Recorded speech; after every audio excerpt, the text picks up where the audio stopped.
Whether you are a believer of the stories of Jesus from a religious perspective or whether you just view him as a person in the history books, there's no denying that he did walk the earth and that his relatively short life had a major impact on the world.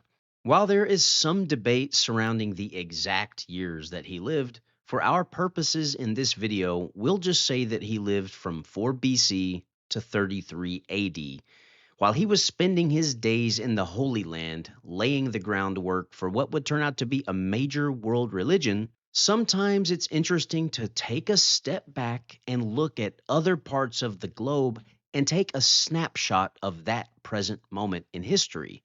In this video, we're going to look at what was going on in China during the years that Jesus lived. According to most reliable accounts, the Chinese were not aware of Jesus' existence during his lifetime, though they definitely came to know of him in later years. The Chinese story was already well underway. If we start from the beginning with the Xia dynasty, then on to the Shang dynasty, then the Western Zhou, which was followed by the Eastern Zhou dynasty. Then we move on to the Qin dynasty, and following that was the Han dynasty, or more specifically, as we know it now, the Western Han Dynasty. While the Western Han Dynasty started long before Jesus was born, way back in 202 BC, it was still ruling China when Jesus was born. Though by now, the glory days of the golden era of the Han were long behind it, and it was barely hanging on to its power by a thread. It would be 9 AD when the Western Han fell, making Jesus just a young teenager at the time. The Han Dynasty's importance in the great story of China cannot be understated. A couple of interesting factoids to set the stage for our brief introduction to the Han. When you look at present-day China, over 90% of the population identifies as ethnic Han, making them the ethnic majority in China. In fact, not only are the Han the largest ethnic group in China, but they are also the largest ethnic group in the world. The Han name comes from the Han River, located in central China, running through Shanxi and Hubei provinces, then merging into the mighty Yangtze River. While Jesus was teaching and speaking to those who would listen in and around Galilee, China already had a long-standing, well-established moral and philosophical compass, which we know as Confucianism. Taoism also had a major place in Han-era China and had already been in existence for around 600 years. When Jesus was born, the current ruler of China would have been Emperor Ai, whose reign was a massive flop for various reasons, mainly corruption. It's also noteworthy and worth mentioning, just as an interesting footnote of history, that Emperor Ai was actually homosexual. Emperor Ai's reign followed Emperor Cheng, whose rule was also a major flop and helped expedite the ultimate demise of the Western Han Dynasty. He seemed to be more focused on cockfighting and chasing women of the imperial grounds than he was on even trying to make an effort at ruling an empire. Emperor Cheng, whose reign lasted from 33 to 7 BC, had given most of his management of state affairs to the Wang clan, who were amassing power and influence in the background.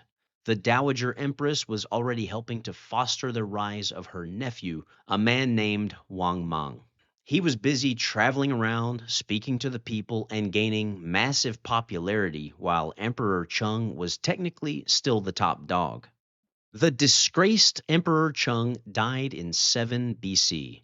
Roughly 3 years later, Jesus was born.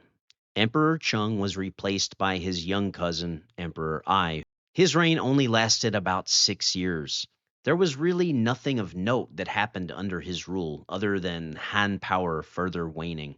He died from illness at the young age of 24 in the year 1 BC. Before he died, he had demanded that the man that he had participated in a homosexual relationship with, Dongxian, become the new ruler. But his request was ignored, and instead his cousin, who was only 8 years old, took the throne and came to be known as Emperor Ping.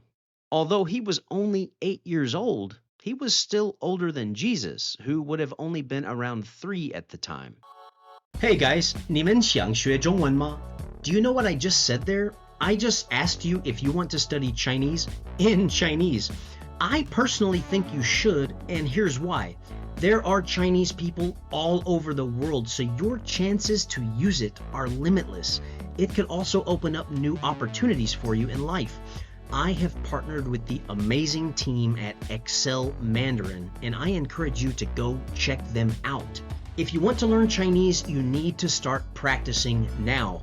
People say it's the hardest language, but do not let that intimidate you. Learning Chinese is super fun, and once you start learning, it just becomes a fun hobby. I learned Chinese on the streets of China, fumbling my way around, and never started with a good, solid foundation. So I had to go back and try to correct all of my old bad habits later on. With Excel Mandarin, they'll take you from zero to conversational in just 10 months or less, and you'll learn from native speakers, so you will learn everything correctly the first time. They have a variety of courses, small class sizes, 24/7 support, friendly, enthusiastic teachers, and a comprehensive website and curriculum that will have everything you need to become a Chinese speaker. They even let you try one class for free, so come on, break out of your comfort zone and give it a shot. You'll thank me later. Please go check them out today. You can contact them by phone or email. Links below. And oh yeah, I almost forgot the most important part. Be sure and tell them Mr. Chopsticks sent you. Emperor Ping's reign lasted only around 7 years, and while he was on the throne, it was mainly Wang Mang who was calling the shots behind the scenes. He died in the year 6 AD, with mystery surrounding his death. Many suspect foul play on the part of Wang Mang. The young emperor was only 14 when he took his last breath. After the death of Emperor Ping, he was replaced by a baby. Yes, I'm being serious, you all. An infant named Ruzi Ying. Need I even say that Ruzi Ying wasn't calling the shots? I mean, he couldn't even speak, couldn't feed himself. He was a baby. Goo goo, gaga, poopy diaper, and all that kind of stuff. An actual baby. Once again, it was Wang Mang who was the one calling the shots. His reign, if you can even call it that, lasted from 6 AD to 9 AD, when finally Wang Mang usurped the throne. And since he was not a member of the Han clan, this officially marked the end of the Western Han Dynasty. Wang Mang had promised that he'd return power to little Ruzi Ying once he came of age, but he decided to put him on house arrest instead, keeping him so isolated and controlled that he didn't even know the most common of animals. Things like chicken, cows, he didn't even know what they were. He died around the age of 20. Talk about a depressing life. Goodness gracious. Wang Mang established the Xin Dynasty. He started out with the love and support from the masses, but that quickly changed. Things went from really good for Wang Mang to really, really, really bad. His reign lasted from 9 AD to 23 AD. Jesus really just started coming of age during these years and even entered adulthood, though he had not yet started his ministry. This new dynasty, the Xin Dynasty, was short-lived and really just a blip in the overall story of China's long history. In a nutshell, when Wang Mang took power, he implemented several policies that were met with fierce resistance from the common people. He was quite paranoid, and that had a lot to do with him being well aware of the shady means that he had used to usurp power, and he feared that others might try to use some kind of sneaky way to do the same thing to him. Bad karma, I guess you could say. He seemed really concerned with making sure that everything looked to be in order. He wanted ceremonies to be elaborate and perfect, with the finest of music playing. He was quite concerned with outward appearances, but when it came to the business of actually ruling effectively, he seemed to place a lot less focus on that aspect. Things quickly got worse when the Yellow River went berserk and changed its course, which it tended to do about every 100 years or so, creating great floods and wreaking havoc, destroying complete towns and villages. The commoners felt that the government didn't do anywhere close to enough in offering support. Another thing worth mentioning is that in old China, when natural disasters, plagues, or terrible things of that sort struck, it was believed that the current ruler of China had lost what they called the mandate of heaven. Now, if you aren't familiar with that, what the mandate of heaven was essentially it was believed that whoever was ruling China had the divine right to rule from the heavens. When things got really bad, though, whether it be from corruption, despotic treatment of the people, famine, natural disasters, etc., it was believed that the current ruler had lost the mandate of heaven and that it was time for a new ruler or dynasty to take the throne. Needless to say, the people of China thought it was clear that Wang Mang had lost the mandate of heaven. There was discontent all around. Peasants were starving. It seemed that everyone was against Wang Mang toward the end of his reign. One of the fiercest opposition groups to him was a group called the Red Eyebrows. Interesting name, right? Well, the Red Eyebrows were a formidable peasant rebel group who originated from the Shandong northern Jiangsu region of China. They painted their foreheads and eyebrows red to distinguish themselves. They were instrumental in the fall of Wang Mang. It was in the capital of Han China, a city called Chang'an, which is modern-day Xi'an, at the imperial palace where Wang Mang was killed. The palace was burned along with much of the city, and when I mentioned earlier that things were going to get much, much worse for Wang, well, this is when it happened. They cut off his head and cut his body up into pieces.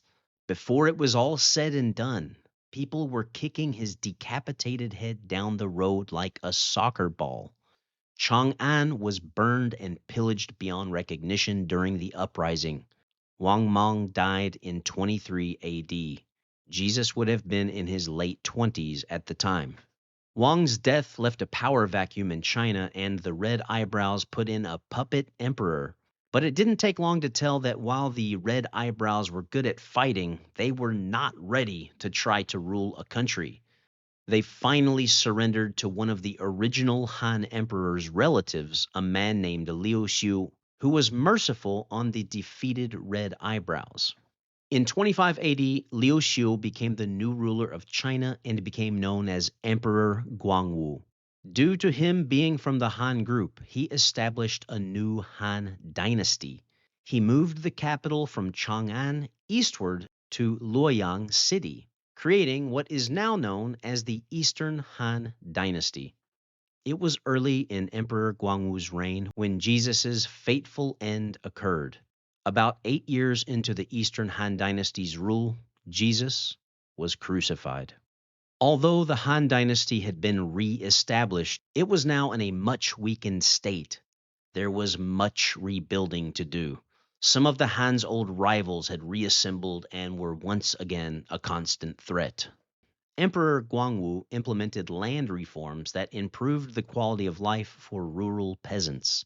He was opposed to nepotism and was a major proponent for education and standardized civil service tests. He started training and educational centers around the country at the government's expense. This laid the groundwork for another golden age in China over the next couple of centuries. Rivals were eventually defeated. The Chinese Empire was expanded. The Silk Road was patrolled and put back into use. Trade with other countries was protected and promoted. Paper was invented. Taoism was established as the official religion of China. He ruled the Han Dynasty until his death in 57 AD. By this point, Jesus had already been gone for over 20 years. This is not meant to be a history lesson.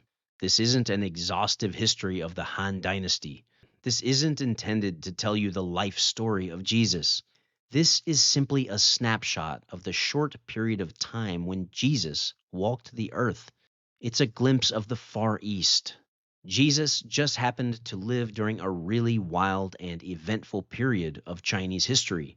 If you want to learn more about anything mentioned in this video, there are countless resources available. Please subscribe to the channel for future content. I live in East Asia and create travel content, historical pieces, culture pieces, as well as language-related videos. Thanks for watching, and I hope to see you all in the comment section below.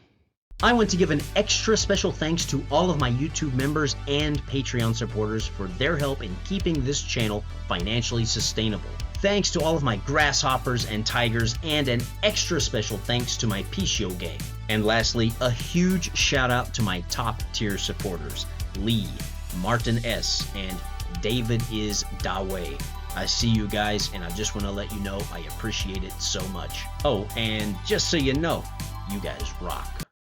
What do you look for beyond the sea, grasshopper?